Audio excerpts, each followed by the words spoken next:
දත් කැක්කුම නිසා රැට නිදා ගන්නවත් බැරිද? හොස්පිටල් එකකට යන්න බැරි වෙලාවකට දතේ කැක්කුමක් හැදුනොත් ඔයා මොකද කරන්නේ? අනිත් දවසේ දතේ කැක්කුමක් හැදුනොත් මෙන්න මේක try කරලා බලන්නකෝ. මුලින්ම කෝප්පයකට උණු වතුර ටිකක් දාගන්න. ඊට පස්සේ ඒකට කරාබු නැටි 3කුත් දාගන්න.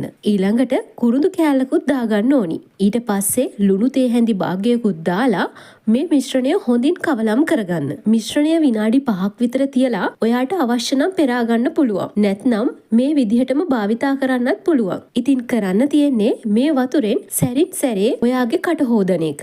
දත කැක්කුම හැදිලා තියෙන පැත්තට හොඳින් මේ වතුර යන විදිහට කට සේදිය යුතුයි.